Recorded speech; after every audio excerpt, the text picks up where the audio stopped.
Tite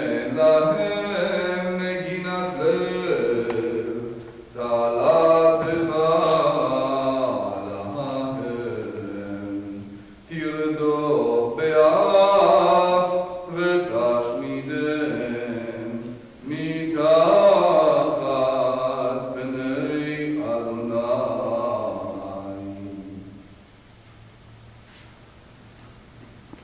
All this series of talk in this book of Lamentation, the book of Eicha, dedicating to the giant Rebbe, one of my teachers, Rabbi Yashiv.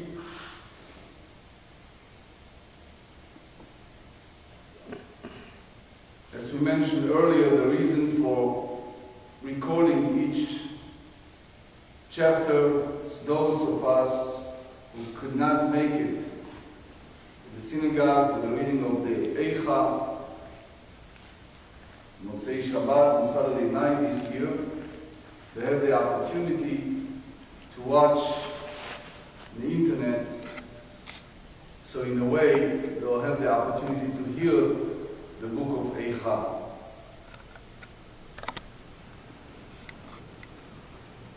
Someone asked me a question.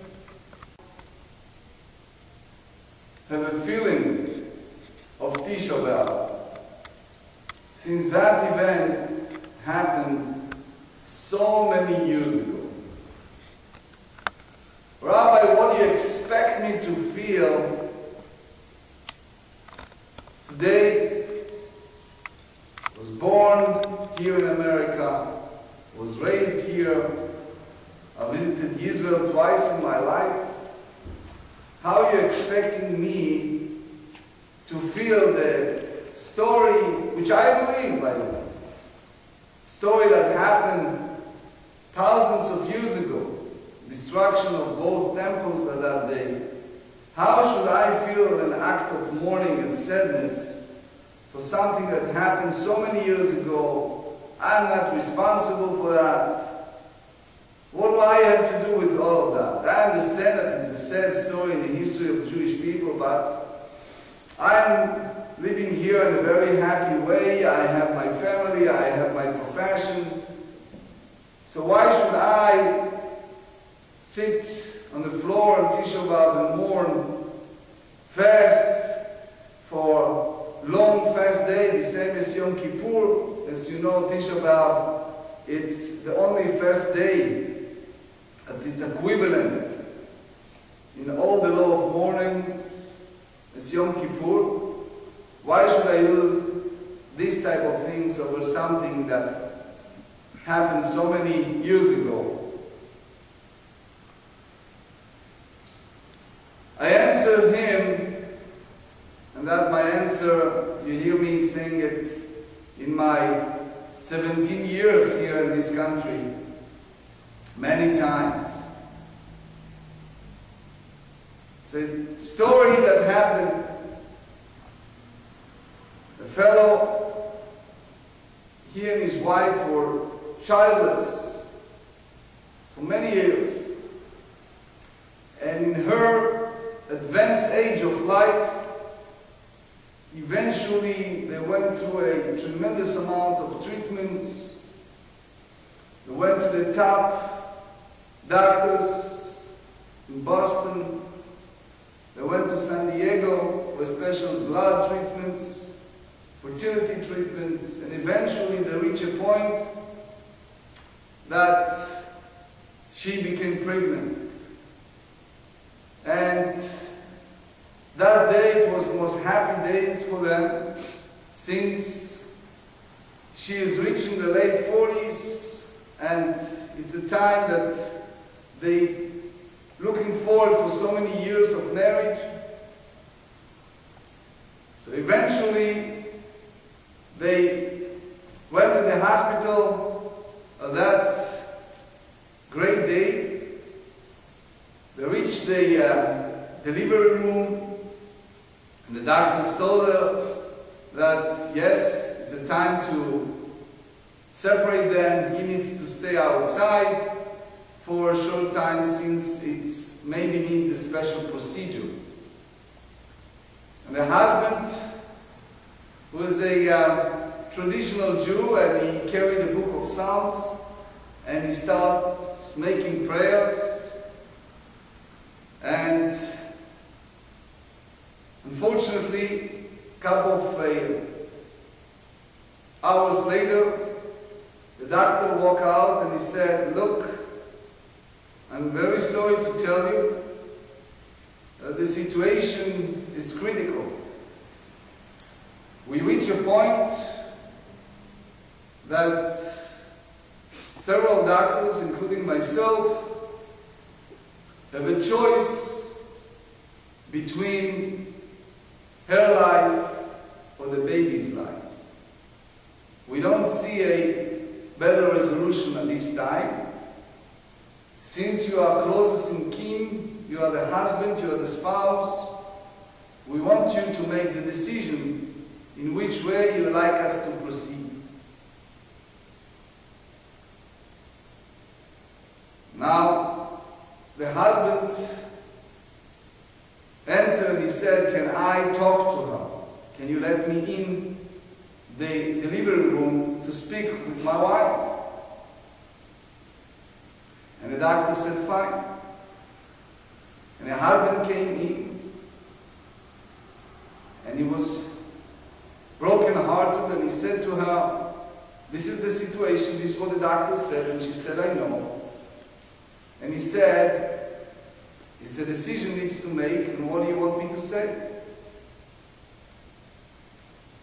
And she looked at him and she said, "Look, you know how much I love you. You know how much we are together for all those years looking for a child. And as much as I love you very deeply, that's all of our goals in life, to have a baby. We pray for that. We went to all this long treatment. And all my life, it's around this baby. So I, by all means, want you to sign up to agree to have the baby, and just make sure, if the way they said it's going to be a baby boy, make sure that when this child will be born and he reach the age of bar mitzvah, the age of 13 years, he shall say Kaddish for me." Well, the husband walked out, he signed up the documents. He was standing outside, continued his prayer, broken-hearted. And then the doctors came out and he said, "I have a good news and bad news. On one hand, Mazel Tov, you have a baby boy. But on the other hand, Baruch Dayan HaEmet, the blessing that we said upon hearing a sad news, bless you, God who is the true judge.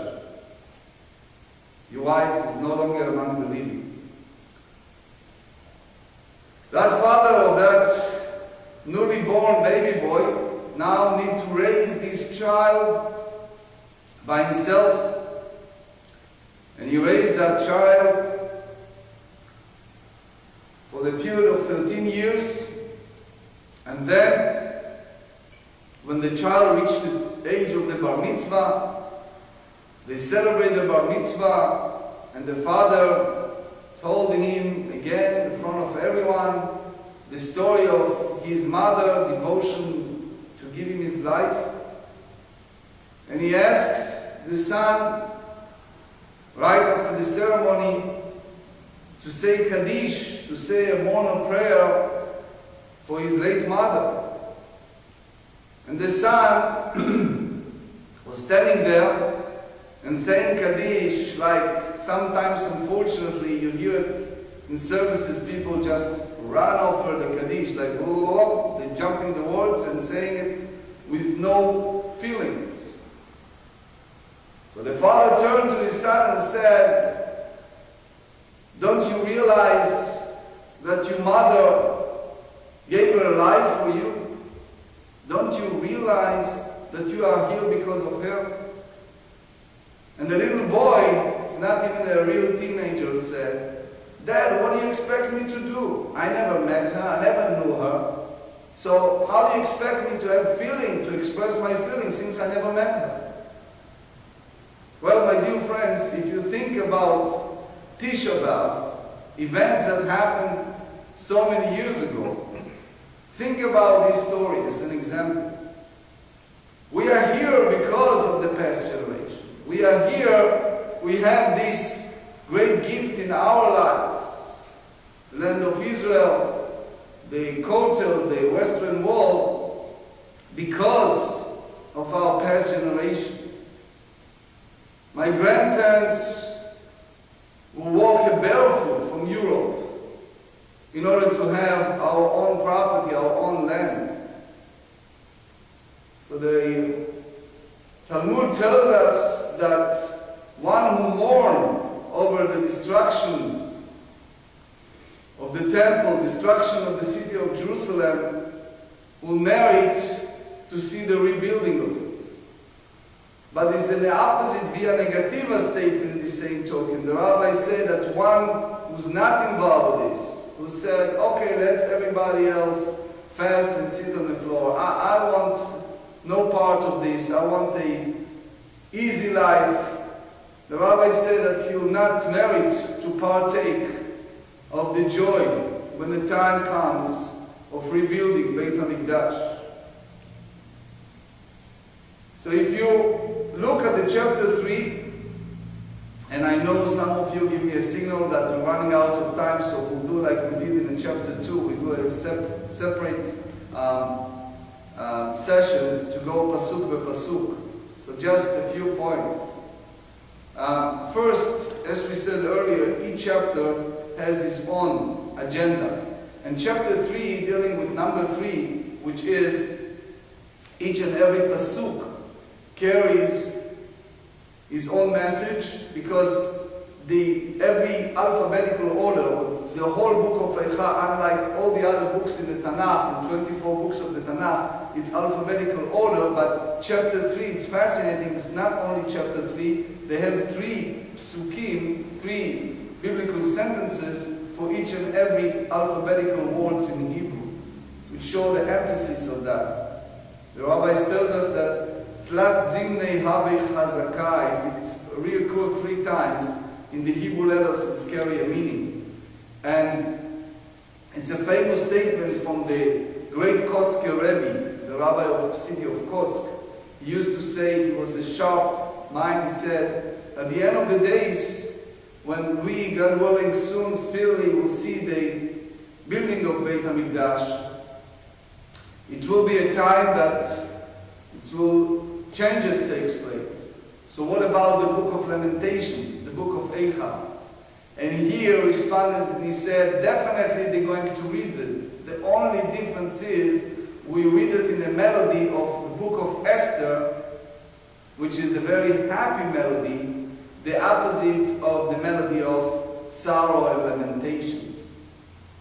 If you have the ear and you resonate the melodies of these books, and you hear the time that we read on Purim, the book of Esther, you see that it's a lot of a juxtaposition in a musical sense between the two. They can turn around in the opposite way. Jeremiah, the author of the book of Lamentations, he said here, and Rashi quoted, and he said,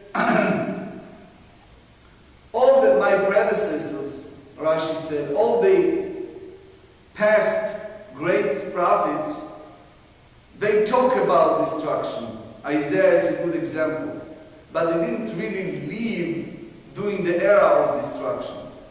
I am the one who's not only prognosticating over future, I'm really part of that. The Sefer HaChinuch, in the mitzvah Tzadik Hey, the 95th mitzvah, said it, the Tur said, and I quote first in Hebrew and then I translate and paraphrase in English. Ra'ui lechol yirei shamayim, every person who has a fear of heaven, להיות ביצר על חורבן בית המקדש. That the person should feel sorrow, should feel partake of the tzibur for destruction of Beit HaMikdash, u'pizur Yehudim b'gola, that the Jews are dispersed for all four corners of the world. Now, if you look at the vow that Jewish people takes, they said, if I forget you, O Jerusalem, if I forget, O Yerushalayim, tishkach yemini, like my right hands be forgotten. It means, in that symbolic way, they speak not only about the temple, they speak about the city of Yerushalayim. So, the whole idea of darkness, the darkness of exile, this speaks about the three stages, shalosh mishmarot, the three stages. When the time was of the offering, daily offering, they have the night shifts. The three stages, the three night shifts. And you see a lot of signals, even in our days, that something is coming. The number 3 is there. It's like something from above give us a signal that is there. It's coming close. And this is type of feeling that we have to carry. The idea that within this darkness, there is a hope. The rabbis tells us that the eve of Tisha B-Av, they use here the word Ani hageber ra'ani b'shevet evrato. I'm the person, I'm the man who has seen affliction by the rod of his anger. Oti nahag vayolach choshech velo or. He has driven me on and on into unrelieved darkness. That's again his expression of the darkness of night. As you know, the night's divided. It's at 3 shifts. It's at 3 stages of the night. The first part, the middle part, and close to the dawn, the third part. The rabbis tells us that the eve of Tisha B-Av and the eve of Passover, the same evening. And there's a reason for that. In a Passover, we eat the maror. In Tisha B-Av, we use the word la'ana, which again, different form of embitterness. The great Vilna Gaon tells us that this book of Lamentation, and in particular chapter 3, speak about the life of a person. It's a lot of symbols that not only express as a nation crisis or as a nation, as the group of people, but also as individual. He said that if you use the word, the male and feminine, in the book of Song of Songs, the same here in the book of Eicha, you see the part that is called Guf, the body, and the other part that is called Neshama, the soul, in a sense of interaction within the small world of a person, which is like a person himself with his own forces for good and bad.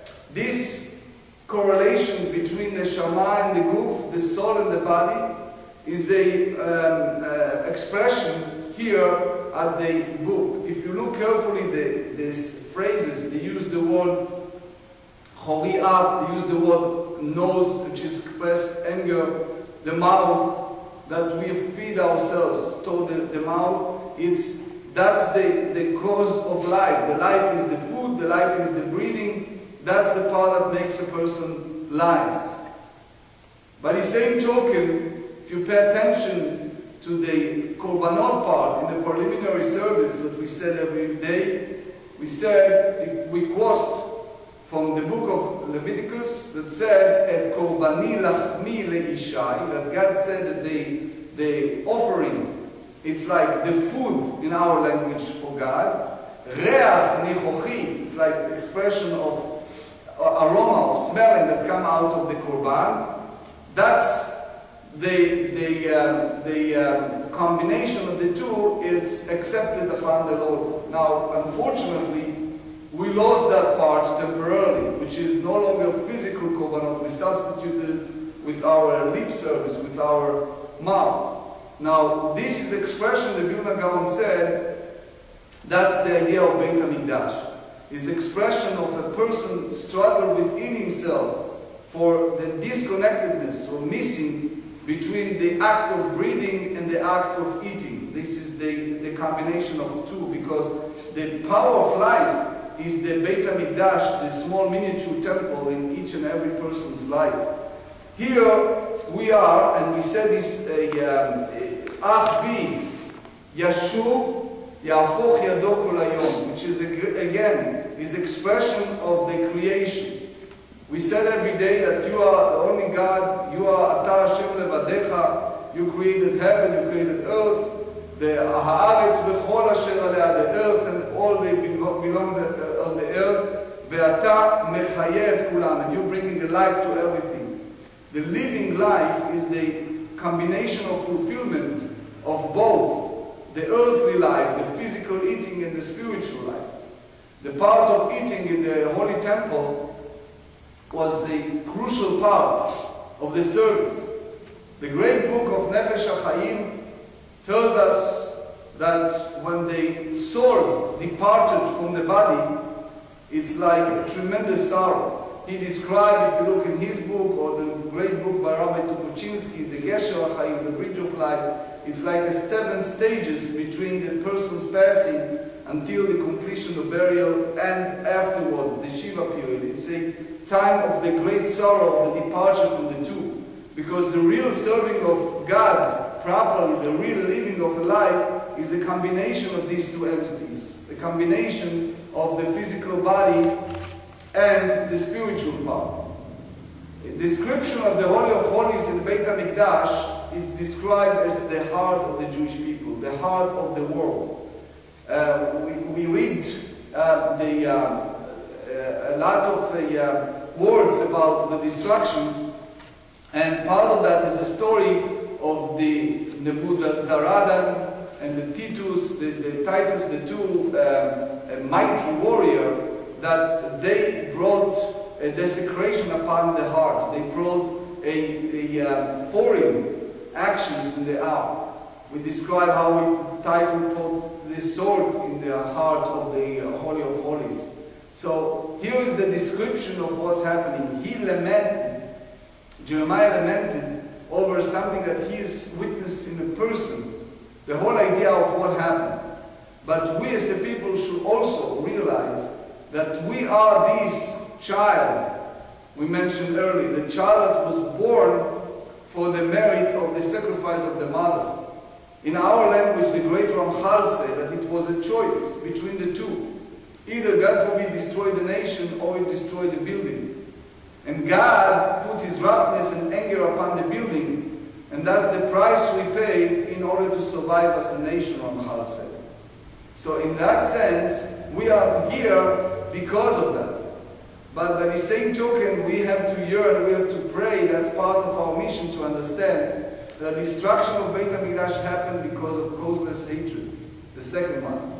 And it's in our call, in our power, in our ability to fix, to rectify those mistakes, to learn from those mistakes, that it's in our hand to turn around and to fulfill the prophecy of Zechariah, that promises that these fast days, especially this day of mourning, the long one, the Tisha B-Av, will turn around to be a day of celebration, the day that we believe it will be a messianic era, the time that all the nation of the world recognize the monotheistic God, that God is one, his name is one, and we will be able, God willing, soon speedily, to see the building of the third Bein Hamikdash, Shibaneh b'mehera b'yameinu, Amen.